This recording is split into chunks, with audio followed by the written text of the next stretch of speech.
Bismillahirrahmanirrahim. Assalamualaikum warahmatullahi wabarakatuh. Sebelumnya perkenalkan, nama saya Bilqis Manisa Nizatul Ummah. Saya dari kelas 5 BKID dengan nomor induk mahasiswa 214110101123. Pada kesempatan kali ini, saya membuat video konseling dewasa yang tujuannya adalah untuk memenuhi tugas ujian tengah semester pada mata kuliah konseling dewasa dan lansia yang diampu oleh dosen Ibu Rinda Widyaningsih SFil MA. Pada konseling kali ini, saya mengajak klien yang berusia 27 tahun dengan inisial nama yaitu C. Nah, pada pendekatan kali ini, saya menggunakan pendekatan eksistensial.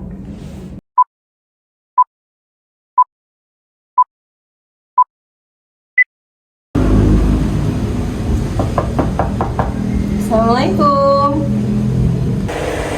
Waalaikumsalam, silakan masuk Mbak. Ini sih ya? Iya, sini masuk Mbak. Oke, Mas. Selamat siang, betul ini dengan Mbak Cindy.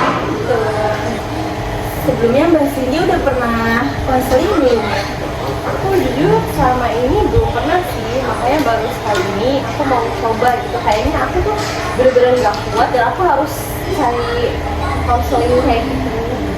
Makanya aku datang ke Mbak Bilqis. Jadi saya menjelaskan dulu nih, kalau di dalam konseling ini ada asas-asas. Pertama ada asas kerahasiaan sama asas keterbukaan. Di asas kerahasiaan ini selama konseling berlangsung, Mbak jangan khawatir bahwa semua informasi Mbak ini tidak akan beredar kemanapun, karena kan yang mencintai cuma saya. Terus selanjutnya kalau asas keterbukaan ini Mbak bebas mengekspresikan perasaan Mbak dan segala hal yang emang dirasain yang Mbak rasain bebas Mbak ungkapin di sini. Berarti yang aku ceritain ini aman ya, nggak akan gimana-gimana. Tapi nanti kalau misalkan mau Mbak pakai untuk apa? Untuk keperluan, tolong nama saya itu ya disamakan ya. Siap. Baik, selanjutnya yang mau diceritain apa Mbak?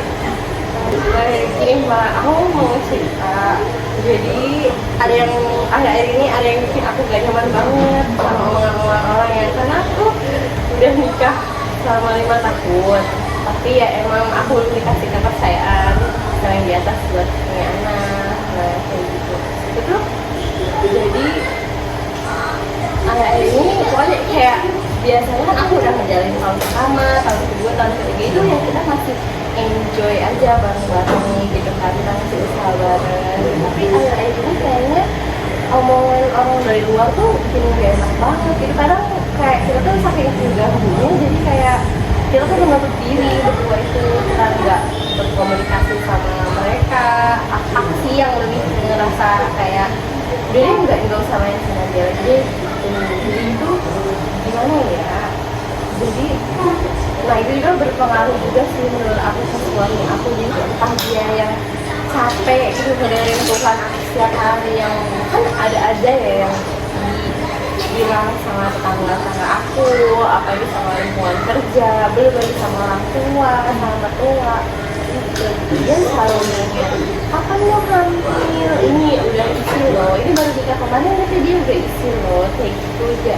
Awalnya sih aku ya cuma sabar, oke gitu, mungkin belum kayak gitu. Tapi hari ini kayak aku udah capek banget gitu, kayak tiap ketemu orang pasti nanyanya itu lagi.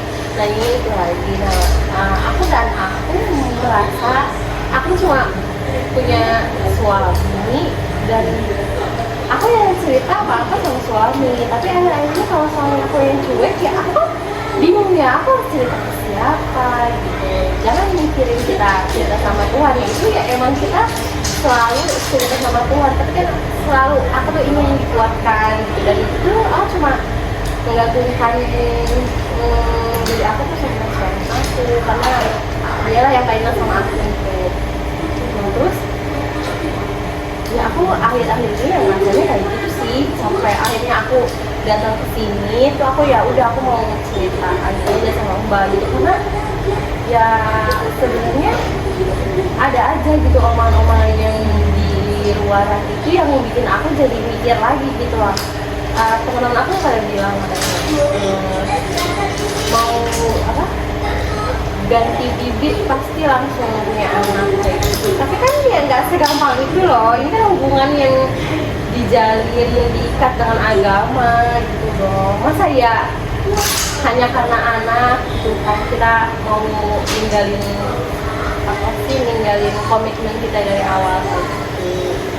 Nah, maksudnya ya itu kan di lingkungan kerja aku ya. Aku kan sama suami beda kerjaan gitu kan. Nah aku tuh ya takut aja gitu dia tuh di sana gimana gitu. Sedangkan karena tahun terakhir ini aku tuh ngerasa banget kayaknya dia tuh cuek banget gitu. Jadi ya sampai aku gimana ya mau nyalahin, nggak mau nyalahin siapa sih. Cuman aku kayak mantan aku tuh nge-chat aku lagi gitu loh. Dia jadi kayak inget kita tuh ya emang dulu tuh berpisah bener-bener bukan mau kita gitu. Nah, dengan dia chat aku cuma say apa kabar kayak gitu. Nah itu tuh aku nggak tahu ya apakah itu sinyal dari Tuhan gitu apa gimana ya. Mungkin aku jadi keinget masa lalu aku gitu karena aku sekarang keadaannya sedang butuh seseorang menjadi penguat aku, lalu dia datang itu tuh kayak ya ampun ini pertanda apa gitu loh gitu. Karena ya aku sama dia tuh bener-bener yang kita berpisah tuh itu karena apa ya, karena restu orang tua gitu. Jadi aku sama dia tuh ngerasa kayak kenapa sih kita tuh nggak bisa bareng-bareng gitu ya, kayak gitu deh. Aku sama mantan aku itu kita tuh kenal di kuliah. Pada saat kita kuliah tuh kita kelas bareng. Nah itu tuh ya udah kayak gitu. Kita tuh saling support. Kita join apa bareng gitu, main bareng. Pokoknya ya kita positif sih. Maksudnya saat kita lulus ya kita sama-sama meraih impian jalannya masing-masing kan. Itu adalah aku ya emang mungkin namanya kita masih di Jawa Timur ya. Alangkah baiknya perempuan itu sama yang lebih tua. Nah berhubung aku sama dia seumuran, jadi orang tua aku agak ragu gitu loh gimana nanti anak perempuannya sama orang yang istilahnya dia masih merintis dari awal gitu. Nah dari situ tuh aku udah kayak oh ini ya bisa nih gitu. Dan dia tuh datang ke rumah untuk dia yang gimana ya, dia itu ya mungkin pasrah sih ya mau gimana lagi gitu kan. Namanya kalau restu orang tua nggak bisa didapat itu kan kayak rumit aja gitu loh ya. Terus ya udah akhirnya disitulah kita memutuskan untuk kayaknya ini kita udah deh sampai sini aja gitu. Karena keadaannya juga belum, kerjaannya belum set dan aku pun ya masih mulai mencari diri aku gitu. Terus tibalah aku dikenalin sama anaknya teman aku gitu. Nah itu kebetulan dia itu adanya aku dan dia emang udah set dengan kerjaannya. Dan kita ya udah aku dengan keadaannya kayak gini nah berusaha membuka hati aku dulu dia. Akhirnya 1 tahun kita kenal kita menikah gitu. Ya awalnya sih ya apa ya baik-baik aja gitu. Kita menjalani hari-hari kita dengan dia happy gitu. 1 tahun, 2 tahun, 3 tahun. Nah mulai kesini tuh kayak ada apa ya, ada kayak kok udah nikah 5 tahun tapi belum punya anak gitu. Gak bisa ya kayak gitu. Aduh omongan kayak gitu semakin hari semakin kayak tajam aja gitu loh. Maksudnya apa sih gitu, apa yang tadinya biasa-biasa aja gitu ya. Maksudnya apa omongan orang kemarin kayak gitu ya mulai sini mulai kayak berat gitu. Bahkan di tahap sekarang ini suami aku tuh kayak cuek gitu. Jadi aku kayak ya harus gimana ya gitu, apa aku salah cerita dengan cerita ke suami aku sendiri gitu. Dan ya kayak gitu aja sih, mulai teman-teman kerja juga kayak yang kayaknya lo sama dia nggak cocok gitu, lo lebih cocok sama mantan lo, karena kebetulan teman-teman kerja aku pun kenal sama aku gitu kan. Nah, terus dan mantan aku tuh sekarang pekerjaannya udah set juga gitu loh, jadi ya Allah apa ini tanda gitu apa gimana gitu, aku ya bingung aja gitu, maksudnya apakah ini hanya badai dari pernikahan aku sama suami aku gitu loh, kayak gitu aja sih. Makanya aku tuh kayak sekarang kayak sendirian gitu, aku ngerasa kayak ini apa gitu, aku selalu bertanya-tanya gitu ya Tuhan, kok kasih aku kepercayaan untuk punya omongan gitu, supaya aku bisa melindungi suami aku, kasih berdoa buat dia, buat keluarga kita. Baik Mbak, dari yang tadi diceritakan, saya mau nanya, udah ada belum mungkin program-program dari Mbak dan suami Mbak yang dilakuin buat dapat hubungan? Jujur aku dari 6 bulan pernikahan itu aku udah minum udah konsumsi susu yang susu bulan itu yang biasa ada di supermarket juga itu. Nah terus setelah itu aku udah minum apa namanya kayak suplemen untuk tumbuh imun gitu. Nah pas di tahun kedua aku tuh coba konsul ke teman aku gitu ya, ini gue gimana sih kayak gitu.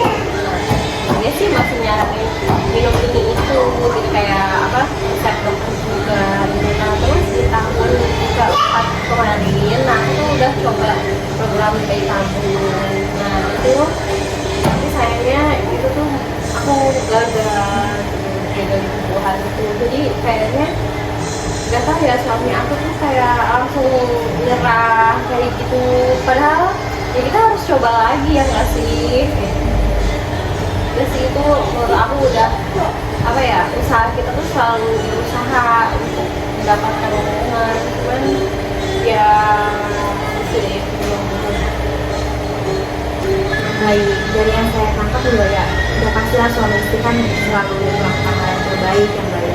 Dia emang sebelumnya sudah coba buat ngelakuin program bayi tabung, tapi sempat gagal, dan dari situ ada faktor lain dari lingkungan sekitar yang emang omongannya kadang nggak enakin hati. Sebelumnya Mbak nyerita ini ya, karena Mbak tuh kan butuh temen, akhirnya Mbak kesini. Nah, sebelum kesini Mbak tuh meregulasi diri Mbak tuh karena kan Mbak bilangnya nggak ada temen yang buat jadiin cerita. Nah, Mbak tuh nyari solusi diri sendiri tuh gimana biasanya Mbak?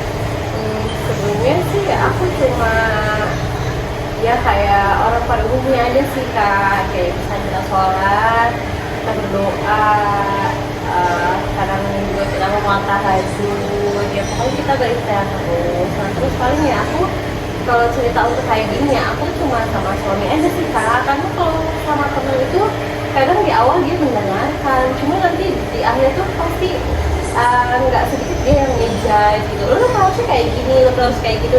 Aku cuma hanya ingin didengarkan gitu loh, ya pokoknya aku cuma ingin curhat deh gitu intinya sih, supaya kayak apa sih mengurangi beban aku yang kayak gini. Mungkin memang kalau udah nikah tuh jadi kesabarannya diuji ya. Ya mungkin ya, cuman kemarin juga ada yang bilang sih katanya mungkin kalian tuh ujiannya di hubungan gitu ya, tapi ya semoga ini cuma hanya proses untuk aku memiliki hubungan kayak gitu ya. Baik Mbak, untuk menenangkan diri Mbak supaya lebih tenang, boleh saya minta Mbak buat tarik nafas perlahan dari hidung, lagi hidupkan melalui mulut. Ya cukup. Mungkin ada hal lain yang mau ingin Mbak ceritakan? Saya rasa cukup sih Mbak. Ini aku juga terima kasih ya. Aku udah kayak gini, aku cukup plong sih Mbak. Mungkin emang aku harusnya cari konseling untuk ceritakan kisah aku kali ya, karena selalu ada aja gitu kalau misalnya aku cerita ke temen tuh akhirnya nggak enak gitu ada aja. Tapi sekarang aku cerita kayak gini ke mbak yang emang di bidangnya tuh kayaknya aku sih merasa tenang sih mbak. Makasih banget ya. Oke, baik kalau kayak gitu saya juga terima kasih banyak ya Mbak sudah bersedia untuk menceritakan segala keluh kesahnya. Mungkin untuk di lain kesempatan, di lain waktu, kalau Mbak bingung mau kemana ceritanya bisa datang lagi ya Mbak. Nanti kita tinggal kontak-kontakan dari semua cerita yang Mbak ceritain juga mungkin Mbak sebenarnya sudah menemukan solusi, namun Mbak butuh didengarkan hati. Baik, terima kasih ya Mbak, sekali lagi saya ucapkan ya. Sekarang ini Mbak mau kemana Mbak? Aku ada janji kayaknya aku mau langsung itu deh ke Sangga. Soalnya aku ada gym sekarang. Ya udah, terima kasih ya Mbak, mari saya antar. Ayo, makasih ya mbak. Ayo Mbak.